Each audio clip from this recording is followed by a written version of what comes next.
afternoon, sirs. Good afternoon. Good afternoon, Vidushi. Can you see us? Can you hear us? Yes, sir. Very good. Vidushi, take a minute and introduce yourself. Yes, sir. A very warm good afternoon. I am Vidushi Singh. I'm 21 years old. I come from a very small, quaint, beautiful town of Faizabad, which is now known as Ayodhya. Growing up, I took a keen interest in international affairs and economics. And post my schooling from Ayodhya, I went on to pursue BA Honours in Economics from Shri Ram College of Commerce. I graduated in the year 2021, and post that, I've been preparing for the civil services exam. Very good, Vidushi. In fact, I'm sure you are reading the newspapers regularly. Yes, and sir. I'm sure you must be as worried as I am about the international security situation. Yes? Which is also causing disturbance in the economics, in fact. Yes, sir. Vidushi, we are hearing this whole talk about decoupling of the Western economies from China. Yes, sir. And recently, in fact, the IMF has given a very stern warning for the consequences of such decoupling. Are you aware of the warning and the consequences which could come of decoupling? Why decoupling is difficult? So first and foremost, China's involvement in the global supply chain and the overall dependence of the global economy with respect to China's share in the global trade as well. Because of these reasons, it's very difficult to decouple, as has been mentioned by the IMF. And also, very recently, because of the zero COVID policy followed by China, we saw the repercussions of that on the global economy as a whole. So by and large, the world is moving towards China plus strategy, China plus one strategy, which is rather, it should be looked at in a more holistic manner, and it should be planned in a better way, because instant decoupling can be catastrophic.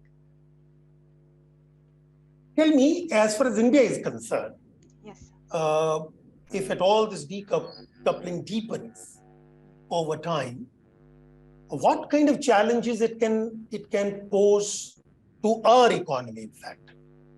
And also, can it open some opportunities for India? So as far as the problems are concerned, first and foremost is there would be China plus one strategy, as has been argued. India is one of the growing prospects, one of the leading examples for China plus one strategy.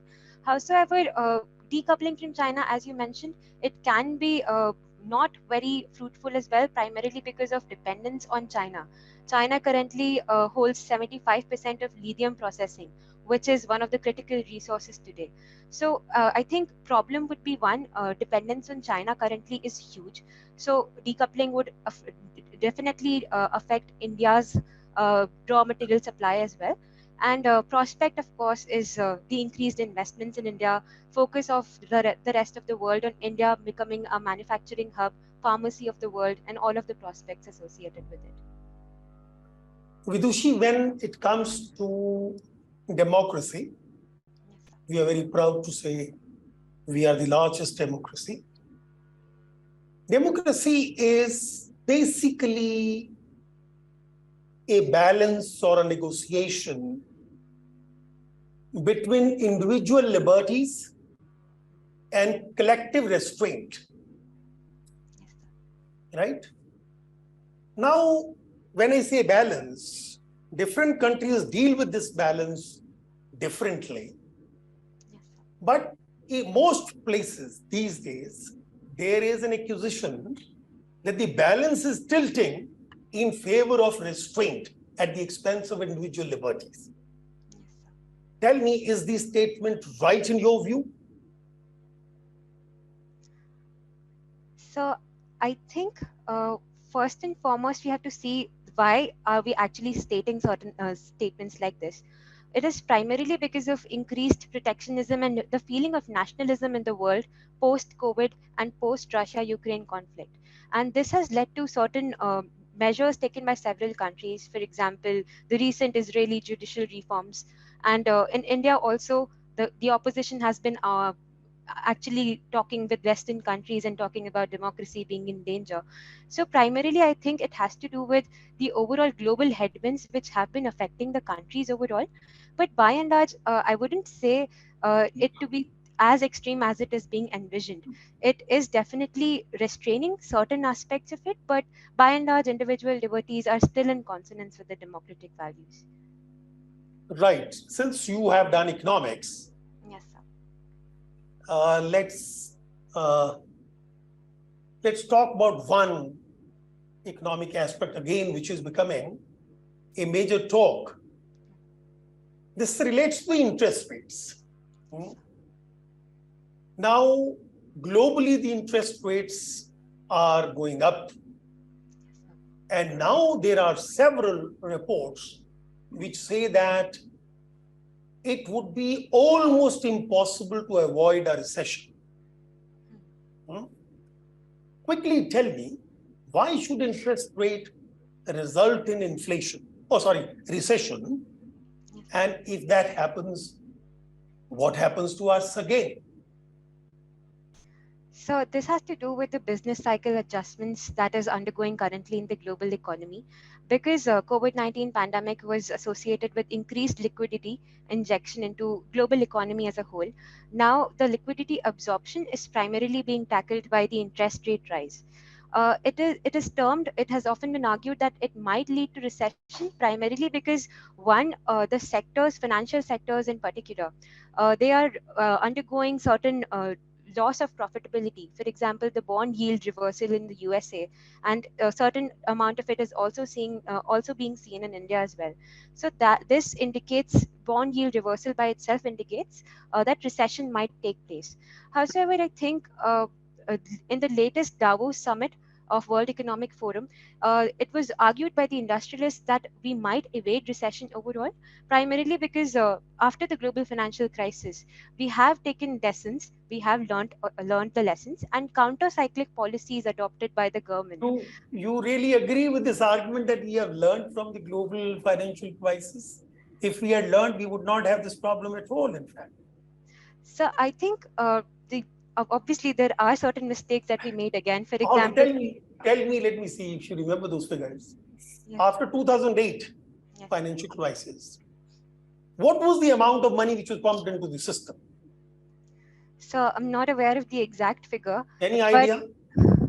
So I think Obama administration brought in a very huge package, certain $2 trillion or so. I might be wrong. I have to look into it. And subsequently, even Indian and government. How much money we have pumped in now, post-COVID or during COVID? So again, the package goes on into trillions of dollars overall globally. Yes, that time I think, if I remember correctly, the total money pumped in was less than $4 trillion. Yes, sir. And COVID and post-COVID, $13 trillion have been pumped. So we didn't learn much.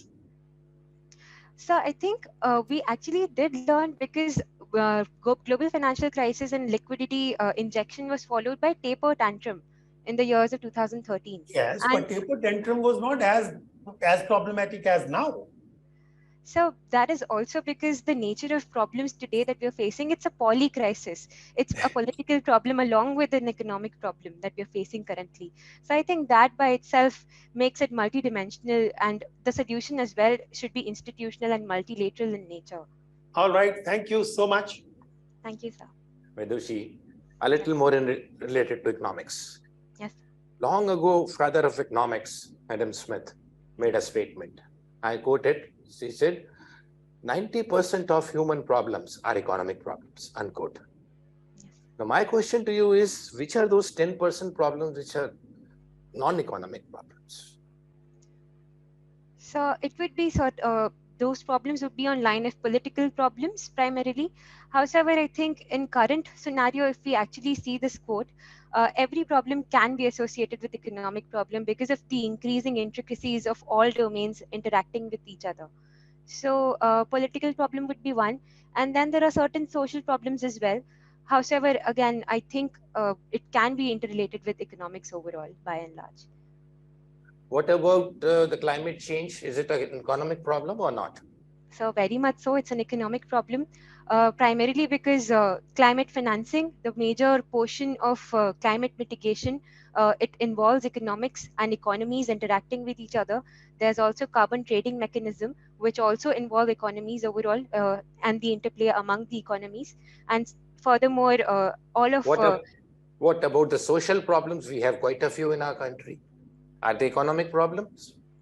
So I believe that the entire problem of economic development, as has been propounded by Professor Amartya Sen, I think everything by his definition can now be associated with economics. For example, all social problems can now be termed into capability approach if we look at it from that lens. And by and large, it can be an economic problem as well. Okay. A little more on economics, but this time not international at the level of India. Yes. Now, we all know that India is the fastest growing country in the world. Yes. We are also #1 in the extent of remittances and now doing very well in exports also. At the same time, when we look at some international reports, and even otherwise, when we live in India, we feel that there are a few challenges, serious challenges, and the economic, meaningful and inclusive economic growth of India. I just want you to list down bullet points. What are those challenges? So first and foremost is the jobless growth that India is facing. And very associated problem is the surplus labor in agriculture, because of which the manufacturing base of India and the industrial infrastructure is lacking overall.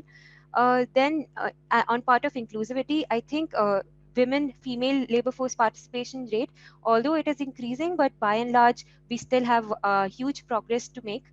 Apart from that, on the structural front as well, although efforts are being made, but there is yet a lot to be desired. An economist made a statement a few days back that the rise of big corporates is a threat to Indian economy for future. Yes. Do you agree with that? So, I think it is wrong because we are growing fast. What do you think? So very recently, our former Deputy Governor of RBI, 𝐕𝐢𝐝𝐻𝐢, he actually laid down certain problems, the big 5 corporate houses, which have been... That's okay. Yes. But that apart, in general. So by and large, India constitutionally has an obligation to be a welfare state. And if there is a certain increase in concentration of power and evidences that suggest K-shaped recovery. Okay, my last question, moving out of economics now, your hobby is preparing desserts. Yes, sir. I'm very fond of desserts, but my doctor says, take care of it. At your age, you should not have desserts. I said, why? He said, there are 2 things in most desserts which you should not have. 1, fat, 2, baking powder. Yes. What's wrong with them and what damage do they do to me? So fat, first and foremost, it really affects your heart health and overall your bodily health. And it can result in plaque formation into in your veins, which might lead to cases of heart attack. He says take good fats, not bad fats. What is the difference? What are the good fats and bad fats? So good fats, I'm not exactly aware of the definition, the differences. I had read about it. However, I think the good fats are the ones which actually are required for the daily functioning of your body. Okay. While the bad fats are the ones which get deposited over time and which affect the overall functioning of the human body. So can you suggest some desserts to me with good fats? So I believe the Indian desserts, a lot of them can be very healthy if taken in moderate amounts. Indian desserts, for example, if there are now almost every... Actually, it's the other way around. Indian desserts mostly have pure ghee, which is prohibited at this age. So I believe every culture has certain healthy desserts and certain non-healthy desserts. Yes, thank you. Okay, Vidushi, you come from Faizabad. Is name changed to Ayodhya? Yes, sir. Okay, name changing is a game changing. What do you think? So I think it depends on the case. For example, in Faizabad's case, renaming it to Ayodhya has brought in a lot of prosperity, a lot of focus of the government with respect to the development happening in Ayodhya currently. So with respect to Ayodhya, it has been a game changer, I believe. Why to change the name of a city which is already prevalent and using that name? How does it going to affect? So according to one of the 1953 guidelines, it was listed down that the names of a city can be changed if there are certain historical connotations involved. And as has been argued How a by name is changed? What is the procedure of changing a name? Who sent the proposal? Where it goes? so the Legislative Assembly of Uttar Pradesh, a resolution was brought in to change the name of the city from Faizabad to Ayodhya or from Allahabad to Prayagraj. And after passing of that resolution, it actually needs an assent of the central government as well. This is the process that I'm aware of. That's true. You are an economist. You know about economy. Pakistan is passing through a crisis. Yes, sir. Economic crisis, political crisis. What is your opinion? Should India give some bailout package like Sri Lanka to Pakistan or not? So if there is a possibility of actually talking with Pakistan in with respect to bailout packages, I think it should come with certain conditions as well. If Pakistan promises that it will So stop we should paying, negotiate. Okay. yes, yes, sir. Negotiation should be done on what lines? Can you suggest some one, two, what we should and where we should, on which point we should negotiate with Pakistan? So first and foremost, the primary point is the security aspect. We really need to check recently the Khalistani forces have also seen emergence. So we really need to check that. Security would be one. Secondly, I think the persecution of Hindus has been a major contention between the two countries. So that can be the second point. And of course, the most important is the Kashmir issue, negotiating. Kashmir issue, can we consider, can Pakistan be ready on the Kashmir issue? So I don't think. What is the major problem? Whoever takes the Kashmir issue, his government will go out. So the major problem is that there's a landmass called Pakistan occupied Kashmir, and both the countries actually lay their sovereign claims on them. So what about the issue of terrorism? Yes, sir, that comes into the security aspect. For example, a very recent Mujibur Rahman has been listed out as a terrorist in 2019, if I'm right. So I think we need to cooperate with China and, of course, our other partners as well.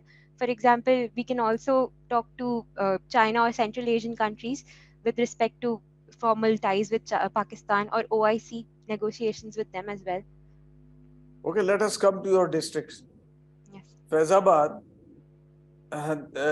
there is one famous spot, Gulab Bari. Yes. Who built that Gulab Bari? What is the significance of that? So Gulab Bari is the tomb of the third Nawab of Awadh, 𝐒𝐢𝐳𝐿, and of course it's a very picturesque and aesthetic garden. And Gulab Bari it essentially means a pond of roses. So I think that is its. Another very famous monument is this Bahu Begum tomb. Yes. Who built that tomb? And what is the significance of that in Faizabad? Yes, sir. So Bahu Begum was the wife of Nawab 𝐒𝐢𝐳𝐿, and again it was architecture built by him only. And the significance of Maqbara is that it is one of the very famous and busiest areas of Faizabad, a market surrounding it. And that is the very, and of course. Last question to you, we see the notes. Gandhiji is printed on every note. Can we go without Gandhian notes? How do you react to this? So I think that Gandhiji is the father of our nation, and to honor him rightly, I think it is something that should be maintained. And of course, everyone has certain esteem and respect towards him. So it is not a practice that should be discontinued, in my opinion. Okay, Ms. Vidushi Singh, you are from Faizabad. Yes, sir. Right? And you born at Jodhpur. Yes, sir. Compare these two cities. So I lived in Jodhpur for the early 2 years of my life. My father was in the Indian Air Force. So although I don't remember any memories of that place, but by and large, if I were to compare these two cities, Jodhpur and Faizabad both are very rich cultural cities, have a very rich history of their own. Jodhpur, which is known as Blue City, and it's also the heritage capital of Rajasthan, while Ayodhya Faizabad is now on the verge of being the heritage capital of Uttar Pradesh. So that is the second point. And lastly, I think there's a very stark difference in culture. There's Awadhi culture prevalent in Faizabad, while over there, the Marwadi culture and Rajputana are more prominent. What are the developments going on in a very fast pace in Uttar Pradesh?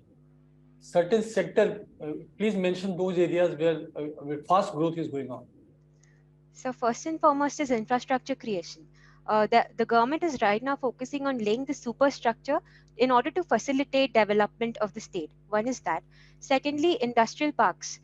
Even in the recent Global Investors Summit, industrial parks was one of the top three top three sectors which received investments. And apart from that, Uttar Pradesh is also focusing on ease of doing business with respect to bringing in transparency. And of course, last is the law and order aspect of it, wherein there's also a very ambitious work towards the elimination of Mafia Raj in Uttar Pradesh. Have you heard about the program recently launched by Prime Minister, PM Mitra? Yes, sir. Please tell something about it. So PM Mitra is mega industrial textile parks, and recently 7 states have been given approval for the establishment of the mega textile parks, and Uttar Pradesh is one of them. And the textile park will be near Lucknow and Hardoi, and it will be a 1,300 acres land that will be acquired. And over there, of course, there's a hub and spoke model and localization of labors and industrialization. So I think it's a very good initiative, and Uttar Pradesh should seize the opportunity and definitely implement it in the best possible manner. Have you heard in this context 5F by Prime Minister? Yes, sir. So 5F is farm to fiber, to factory, to fashion, to foreign. Good. Yes, sir. One district, one product is really catching up. I mean, it's really a grand success. What is the reason for this success? So one district, one product allows districts to have an identity of their own. One is that. For example, Ayodhya's one district, one product is good, jaggery. And that really, it really elevates the overall sugar industry as a whole. And similarly, in other districts as well, having an identity of their own and then promoting exports around it as the new foreign trade policies and sort of hoping towards. I think it is a very good step, and that is why it has gathered steam, and even the central government has made it pan-India effort now. My last question is, tell me something about your prestigious college, SRCC, and the eminent personalities that passed out from there. So Shri Ram College of Commerce was founded by Sir Shri Ram in the year 1926. And of course, it is one of the most prestigious colleges with respect to commerce and economics.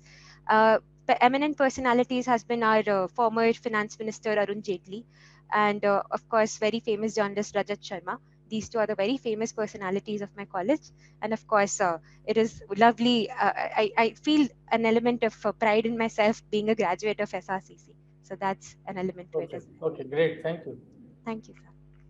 So, Vidushi, prepare a business model, tell me, for small food businesses running from home. Yes, ma'am. Ma'am, first and foremost is the product that should be innovated. If there is any product, for example, the social entrepreneurship exposure that I've had, it's very important to actually fix the demand side of a business model before venturing into the market.